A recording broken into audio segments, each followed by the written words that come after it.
Hi everyone, it's Natalie here. I may lose the light at some point, so forgive me if that happens. I basically wanted to talk about a deck that I got. It's probably been about 2 weeks ago now, and I did film the unboxing. Obviously, it's the Dirt Gems, the Dirt Gems deck, and this is. So there's a lot to this. Basically, where do I start?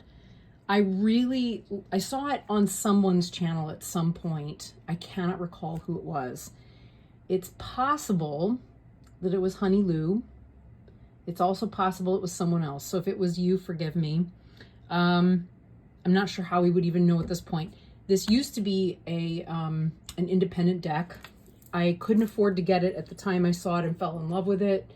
And then when it went indie and I saw the pre-order pop up, I was immediately like, click. I'm so getting that deck. And from the perspective of the deck itself, I will say this, I have not been disappointed. Now I did film an unboxing. Bizarrely, none of it filmed. It did not get captured. I've had that kind of issue off and on now for a while. You know, it's not anything that's a problem with my camera, it's me. And it's because of grief brain and overwhelmed brain and spending the last year and a half, approximately last year and a half, sort of just nonstop engaged in hardcore. Dealing with, my parents moving out of their house of 40 years, their health problems, my godmother's health problems, her decline, and then eventual death. And now we're doing the estate. The end is in sight. That's at least for now, right? Because these kinds of life things, they're life things that show up. You just hope that they don't show up with so much intensity, but there's no control over it. But suffice it to say, I have struggled a bit with just brain fog, so things that are really obvious and ordinary, somehow, I don't even know how to explain it. They just kind of escape you. And then you don't realize what happened or what went wrong until later when you're looking back. So yeah, at any rate, that's all to say. I've had this for a few weeks and I thought, okay, you know what? When it didn't go through, I thought, well, we'll just see how I even feel about this deck, because initially I thought, well, son of a gun, I'm going to have to just send the whole thing back, because when it arrived, it came out of the box like this. So the actual box that it came in was torn on the sides, as you can see, which is a damn shame because it's an absolutely beautiful box. It was shipped, of course, it was shipped by Amazon. But, this is smart. These people are smart. Look at that. Such a pretty stinking box, It's really, really beautiful. It was all banged up and dinged up. And what was happening, you can see here, this was already kind of falling apart from inside. It's just so sad. It was another like Marielle Tarot moment of like, no, it's so beautiful. What's happening here? So it was kind of like that. And this box sits in here and it was popping out. And so was the book, right? Because the book's it immediately does this, right? So it was like that when it came out. And I was so sick to my stomach.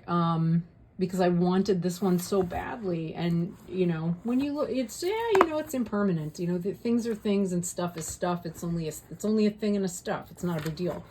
It was just annoying. So I thought, well, that's it. I'm sending it back. And then I opened up the inside only to find here too. Look at this. It's such a mess. It was torn here.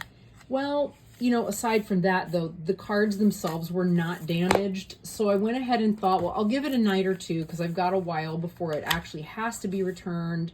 Yeah, this too was also ripped. when I got it. And that was actually not, that could not be blamed on anything except like it was ripped like that inside when they published it. So that's actually the only thing that could potentially or remotely be the fault of the publisher, right? Look at that orange though. That is gorgeous. Like California poppies. But yeah, so you can see like they did a really good job. It's RP Studios. Let's see. Yeah, RP Studio, which is not really a publisher I'm that familiar with. I feel like I've maybe had another one from them, but I don't even know which one it would be.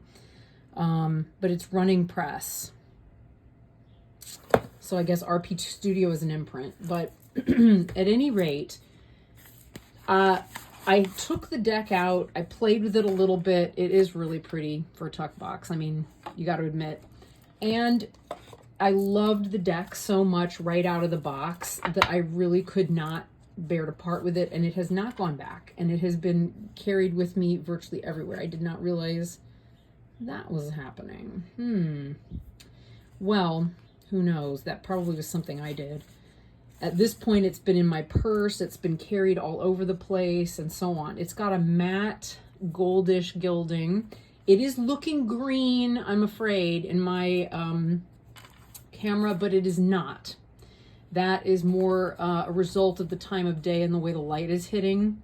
So if there's like super major issues with like coloration here, I'm going to just call that out. It does look gold. It's like an old gold color when the light's not hitting it like this. So you know how light distorts, and I can see it in the camera distorting. It is not distorting to the eye. So it's really just the way the camera's playing. At any rate, I cannot say enough about this deck. I am completely in love with it. It is not in order because I have been using it. Yeah, the book was all kind of dinged up when I got it. So then I didn't feel bad, right, about just shoving it in the go bag and carrying it along. So there are all these marvelous plants, right? So we've got California poppy. We've got yarrow.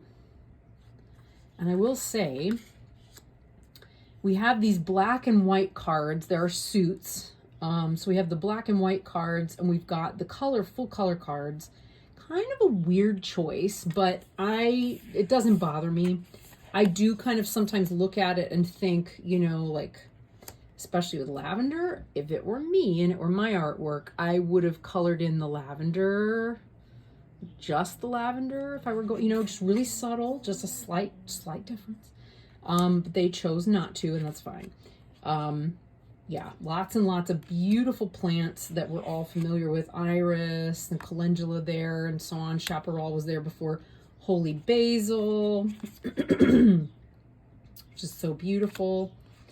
Bone set, aconite, one I had never heard. Oh, sorry, aconite. It's not one I'd heard of before. Before I got the deck. Baptisia or wild indigo. Beautiful frickin' card. So pretty. Peppermint. Black cohosh, astragalus, and down here at the bottom, that's how you know which one of the suits it is. And I can't remember what the suits are. I haven't really been working with it that way. Not yet. Skull cap, which I drew one day. It just kept being the card that kept jumping out, or when I'd shuffle, it was the one on top. So I eventually was like, clearly you're wanting me to read you. I'll read you. And I did not regret that. It was the most beautiful message. And I'm now going to be planting some skullcap in my garden because it turns out it's native to Missouri. So as I'm working on my garden, which is an ongoing thing, and I may have to film something about it. It is such a disaster because last year I could do zero with it. Everything got taken over by invasive clematis. Anyway. That's a big thing I'm doing right now too, is just trying to reclaim my home and my life. Nettle,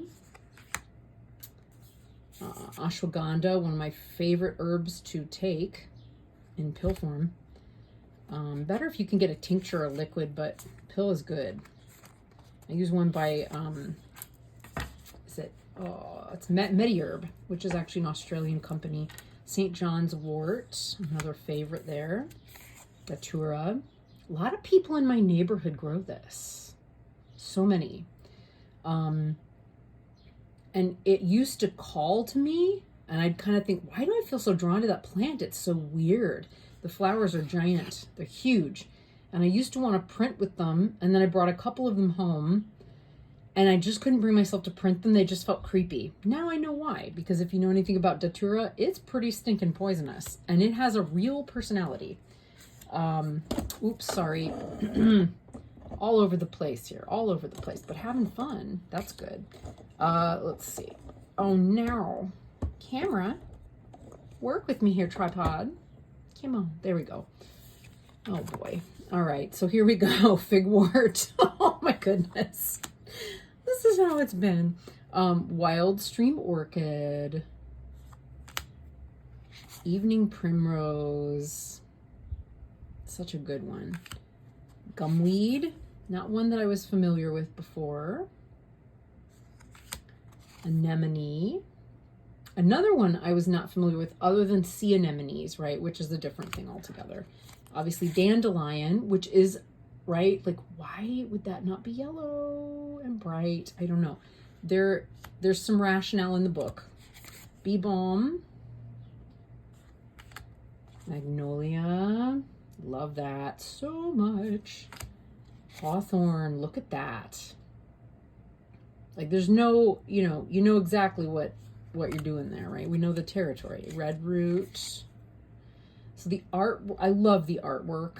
I love the playfulness of the artwork. I love the way that it's pulled together. It's just such a clever deck. Clary Sage, Marshmallow, Aloe Vera. I will say the cardstock is fantastic. And look at those backs, right? I forgot to do the whole, like, look at the backs thing. I think I probably flipped them over. I just didn't go, hey, look at the backs. I love these backs so much. Cardstock is gorgeous. There's a tiny bit of lip on there, but it's not a problem. Rosemary. It is matte and slightly velvety, like the rose petally thing. Mugwort. Isn't that brilliant for mugwort? I love it. Seaweed. Lobelia. I think I can grow that one here. I think that's one of the ones. I've actually been using this one to tell me what I should plant in my garden, or I've also been like drawing cards and then falling in love with the plant based on the description and the feel and the cards themselves, and kind of going, oh my God, I think I have to have that. Will it grow here? And a lot of times they do. So there's several in here that I'm going to end up planting. Sweet Flag. Poison Ivy and Poison Oak. I thought that was such a cool choice to include those, actually. Barberry. Our barberry bush died. I'm so sad. The invasive clematis killed it. Can you believe? It was also very old. It was a really big, really old bush, and I think it had probably lived long past the point that would have been reasonable for it to live. Anyway, Mimosa, Valerian, Blue Cohosh, Echinacea. That's one of the ones I'm planting. It's native to Missouri, which is great. I have a bunch of it planted now. Black Walnut, Elder Tree. I love this one. It's such a beautiful card. So pretty. Wild Yam grows here. Yes, it does. I am planting some. Borage. I think borage will grow here, but it's Mediterranean. I'm trying to stay with plants that are native, but that, I'm kind of like, can I make an exception? Will it be okay? Hops. Chickweed.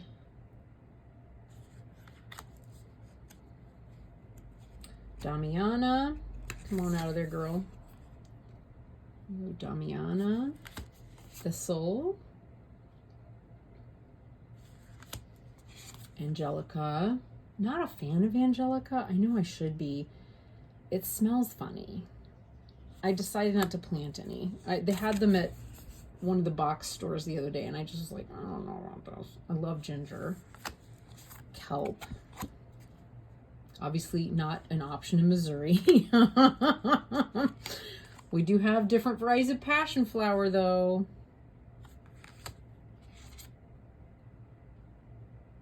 I can't remember how to pronounce this one. I think I had to look it up. I think it's, is it Elecampane or Elecampane? Obviously very good for the lungs and airways. Blue vervain. Motherwort. Ginkgo. We have a lot of ginkgos in my neighborhood and in our local park. Catnip. Such a good, such a good, so beautiful. And dogwood, which is the Missouri tree. I love dogwoods. I think I will plant a dogwood in our front yard. We have a redbud. They were volunteer redbuds, and I did not let them get cut down or pulled out. So you can see it's not that many that are white, right? So this is the stack that's like all white, and then this is the stack that's mostly all color. You know, this is all one particular suit. There's like the rainbow suit, there's like a water suit, and then there's like a fire one. There's fire. This one. Yeah. So yeah, there are, I think there's four suits. Oops. They're like all elements or represent elements. I'll show you how it shuffles. Surprised I haven't seen more people talking about this one. I have been on the YouTubes, kind of hanging out, lurking, but not commenting as much as I'd like, which is often the case. See, it's not bad. And then overhanding is pretty smooth at this point. You know, it's a pretty easy overhand. It can be kind of chunky, but it's really not bad.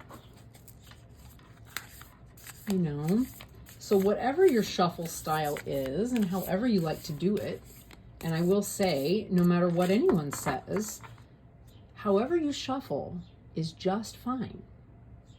It's just fine. Somebody I really appreciate and admire had a rant not long ago that went on for an excessively long period of time about people shuffling the wrong way, and doing it too hard. And I thought, friend, no. It's really okay. You can relax. It's okay. Yeah, I do like to shuffle with a little bit of a riffle if I can. I don't do all of my shuffling that way, but I do like to clear the deck that way, and really get it mixed. So yeah. So the let's see what's in the guidebook. The guidebook is really where the treasure lies, as well. Or I should say it's where the treasure is also in the guidebook. Look at that. I mean, that is so pretty. It's that kind of like nice thick cover. I think it smells good. Yeah, because I have been smelling it up here. Waft. There's a little waft of guidebook. Publishing and book smells and paper smells drive me wild. I don't know what that is. I'm not alone in this, I understand, which is really helpful to know. The color, I want to eat it and roll in it, and it makes me so happy. Yeah. So you get, yeah. So beautiful. Great book, great table of contents. So we have suit 1 is a blaze, right? Which is red, and you get all of these in red, the titles. Suit 2 is a float, so that's white. Or sorry, blue, because it's water. Adrift is air, you know, for whatever reason. And then suit 4 is amidst, which is earth. So yeah, then that's where we get the rainbow. However it is, I think it works. You know, it does work.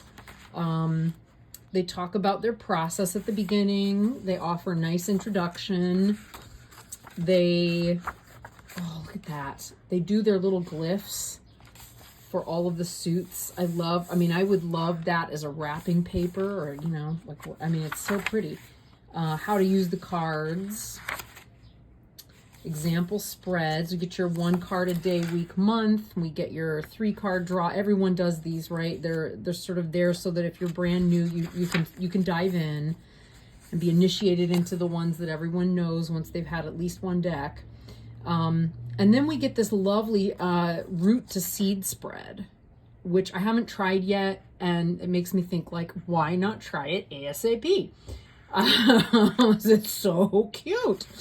And I think it looks really good.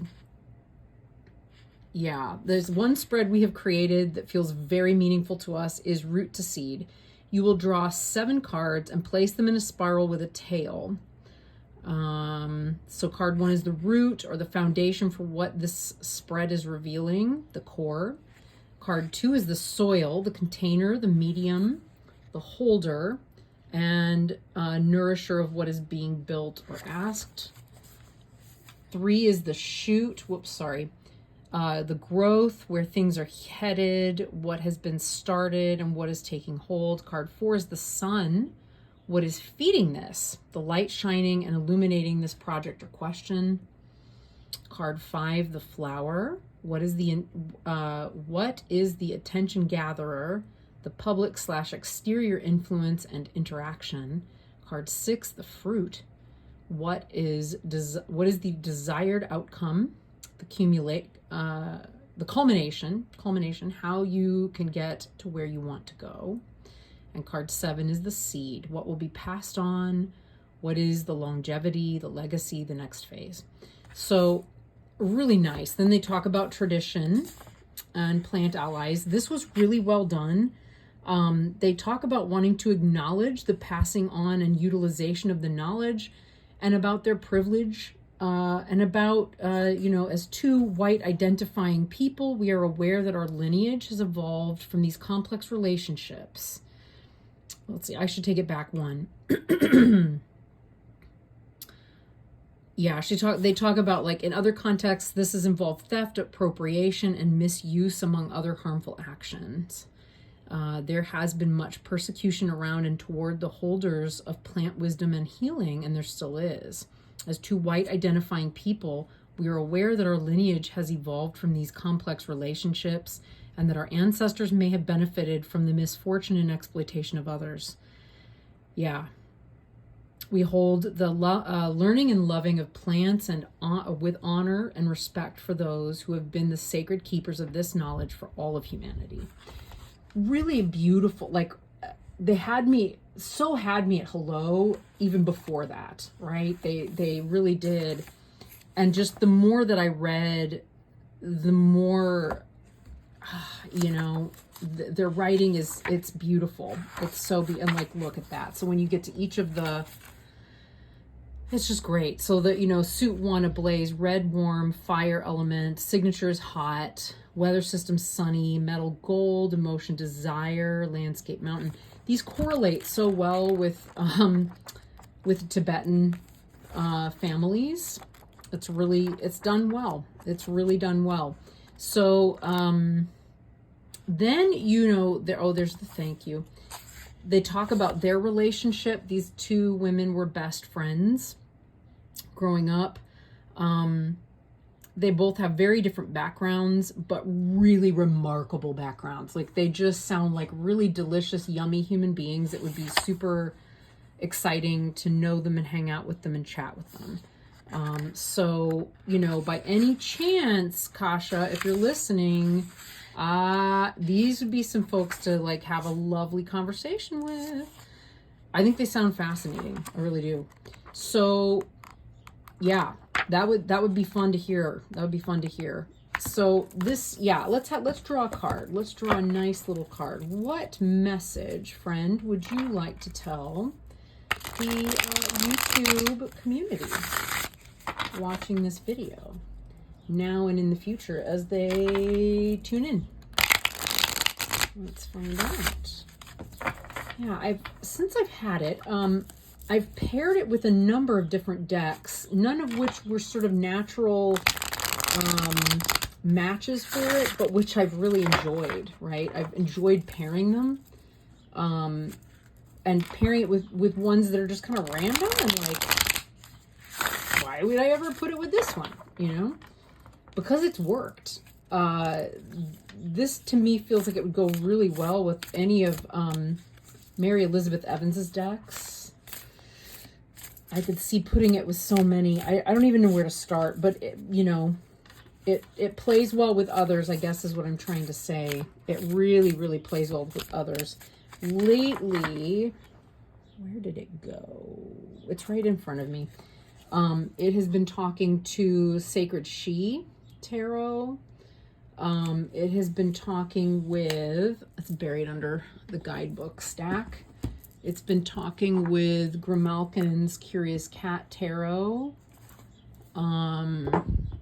Those are the two main ones, because those are the ones I've been working with. Yeah, those are kind of the main two tarots that I've been playing with of late. And it's been I have, yeah, in here I've got Osho Zen. Sorry, the little one's over here, so I just say like Osho Zen Tarot and the Tao Oracle, the Tao Oracle.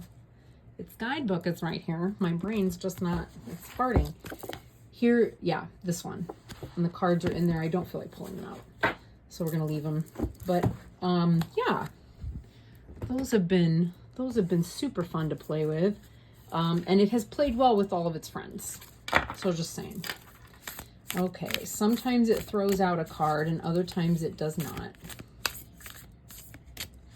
I tend to be open to jumpers most of the time. So when decks want to read with jumpers, they're allowed.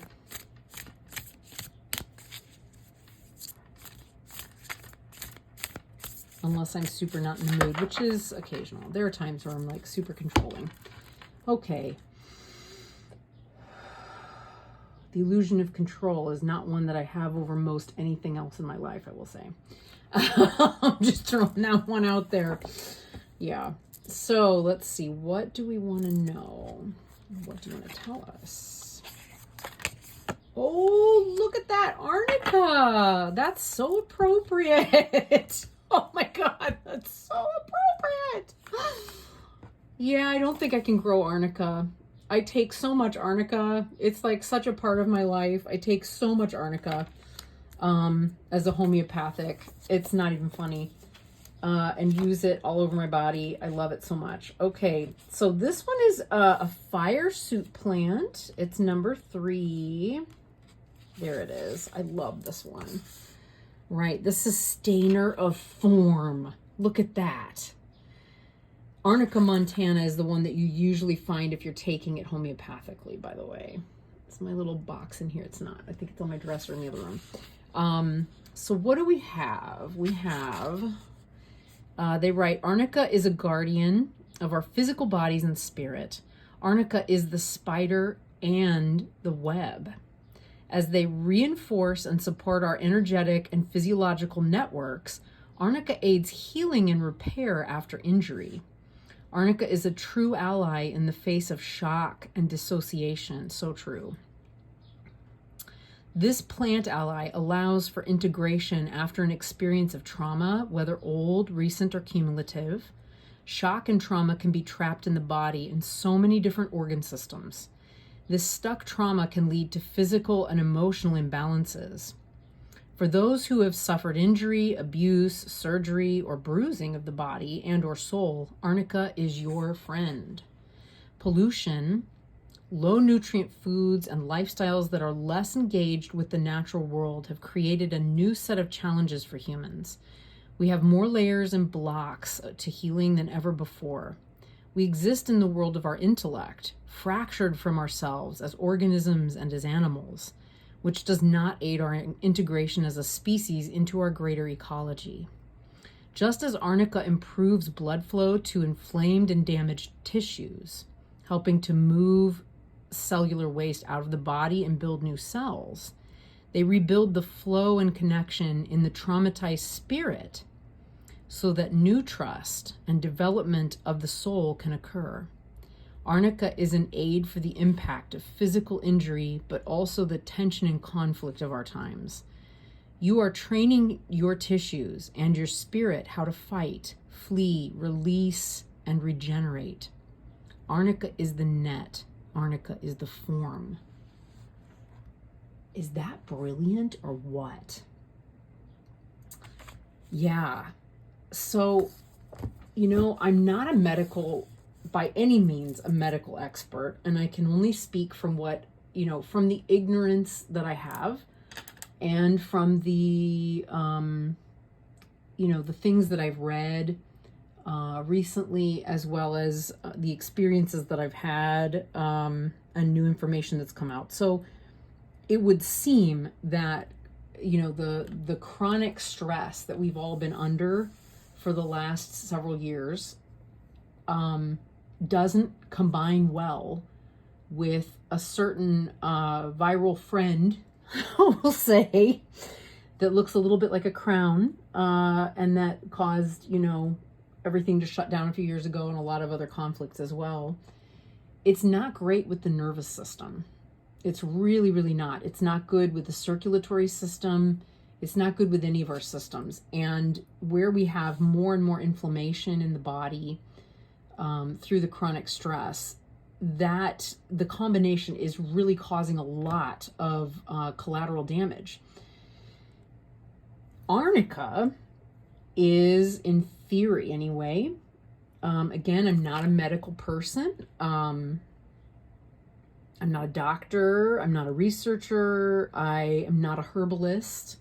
I am a chick on the internet, talking about a plant deck and talking about their own experience. But I will say, where stress and trauma and so forth and inflammation are concerned, because I can speak from the strength of having been under chronic stress for the last year and a half. Well, several years, but really bad under, the last year and a half has been extra special.